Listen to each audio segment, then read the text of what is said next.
Agustín Fernández Mayo, inventamos un lenguaje metafórico que unas décimas de segundo delante de la realidad. Por Claudia Caballín. No lo llamamos capitalismo y, ojo, también la política real de los estados y de las subregiones de estos ha sabido precisamente capitalizar nuestras emociones para extraer réditos sin fin. Por ejemplo, el ocio. A fecha de hoy, estar de vacaciones es trabajar para otros, no existe un periodo de vacación de un trabajador que, bajo la apariencia de desconexión de la vida laboral, no implique trabajar para los demás. O en la vida online, las plataformas de contactos y de búsqueda de pareja, un evidente negocio por la puerta de atrás. O, sencillamente, cada vez que, voluntariamente y por gusto, participamos en alguna red social internauta, inmediatamente una serie de algoritmos dibujan un perfil nuestro con el cual el mercado explorará publicidad a la carta, etcétera, que terminaremos comprando. Es la técnica de la seducción en vez de la coerción. CC, partiendo de esa existencia múltiple, pero ya no en las redes, sino en el papel. Me interesa mudarme al libro de todos los amores.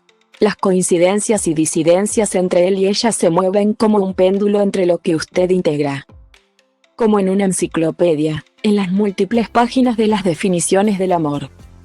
Ella le dijo, el amor es una fantasía, él le dijo, pero una fantasía exacta.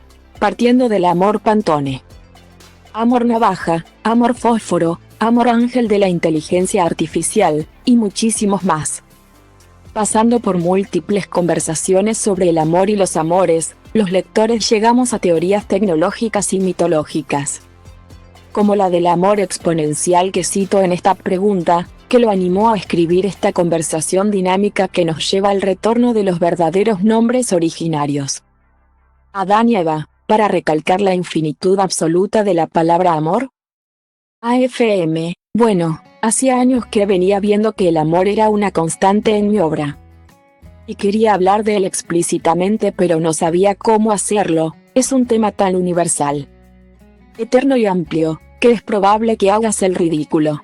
Entonces vi una paleta de colores hecha en el siglo XVIII por el botánico Tadeo Encke, quien para catalogar científicamente las flores tuvo que definir miles de colores que antes no existían como tales.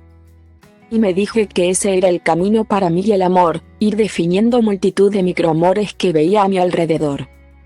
Y entonces, como yo trabajo mis novelas y mis ensayos como si fueran poemas por una suerte de inspiración o pensamiento analógico, todo lo que veía me llevaba al amor, el cual detectaba en los lugares más insospechados. Y así se fue tejiendo ese catálogo Pantone de amores que es el libro de todos los amores. Por otra parte, algo que estaba ya en otra de mis novelas, Trilogía de la Guerra, Seix Barral. Premio Biblioteca Breve, es que un personaje dice que los humanos legislamos el mal. Y que tiene sentido hacerlo, pero también se pregunta ¿y habría que legislar el bien? Y en ese caso, ¿qué sentido tiene legislar aquello que supuestamente es bueno? Lo que subyace ahí es que el bien, por ejemplo, el amor, si lo usamos para nombrar todas las cosas indiscriminadamente, pierde su sentido. Porque aquello que lo explica todo, no explica nada. Decir que lo amas todo es tanto como decir que no amas nada. ¿Cómo se pueden amar cosas como un libro, una camisa, una idea o un animal? No tiene sentido.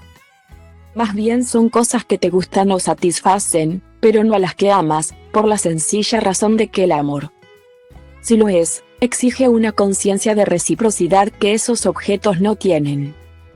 CC, si me permite seguir preguntándole sobre el libro de todos los amores, quisiera mudarme ahora hacia la ciudad de Venecia. Extrañamente, por las fotografías en sus redes sociales, pude contactarme con usted para comentar su visión sobre la obra de Anish Kapoor. Yo estuve allí.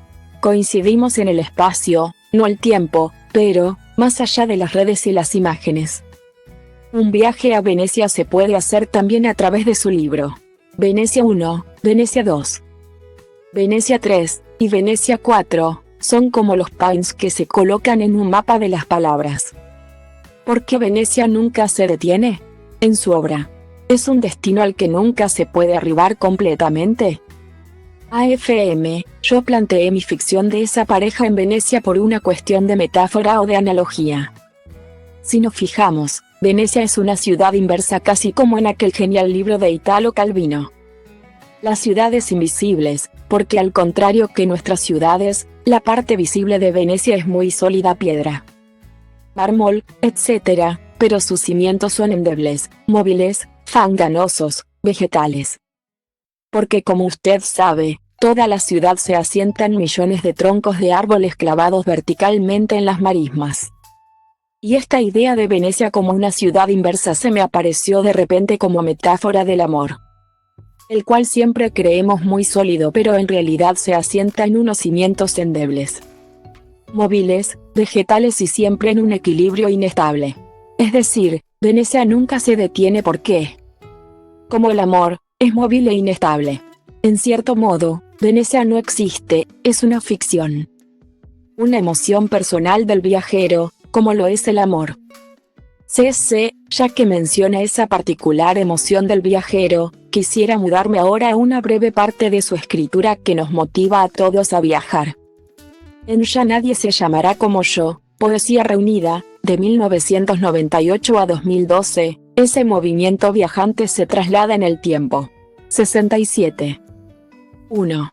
Hubo 3 maníacos de lo inútil en el siglo pasado: Joyce, Borges y Kafka. J.B. Grande K. Porque maníaco es quien cambia el curso de la historia, e inútil porque es tal su soledad que muere sin saberlo. Así me ocurrió a mí contigo. A través de la poesía, del amor, y del permanente retorno a la filosofía, podemos cuestionar las razones o las manías de los seres humanos, a quienes siempre nos falta algo, para no caer en la tentación de no querer vernos a nosotros mismos. ¿Es la poesía un arma de salvación? ¿Un viaje esparcido al azar? AFM, en realidad habría que preguntarse algo anterior: ¿salvación de qué o de quién? Para darnos cuenta de que esa clase de preguntas pueden retroceder hasta el infinito en el espacio la lógica, sin llegar a ninguna solución. En efecto, al ser humano, y desde que es humano, le falta algo, y no sabe qué es lo que le falta, pero ese es, precisamente, su motor.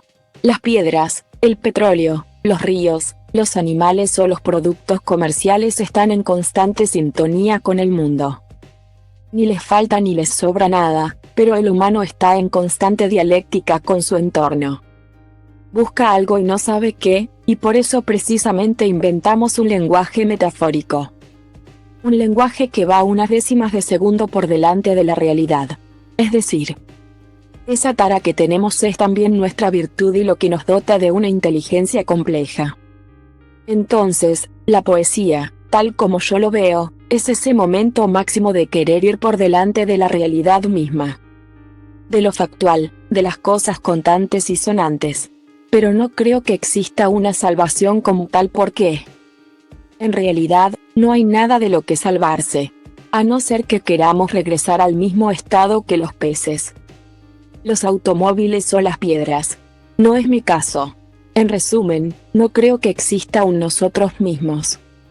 O sí, pero en ese caso no es otro que esto que vemos, esta complejidad humana, eso que siempre nos falta. Sí, es algo complejo lo que vemos, pero también lo que conectamos con nuestra existencia. Las fotografías en Nosilla Lab, el libro que cierra el proyecto Nosilla, o los fragmentos encontrados y la multiplicidad de horizontes narrativos en muchas de sus obras, siempre nos estimulan como lectores a imaginar.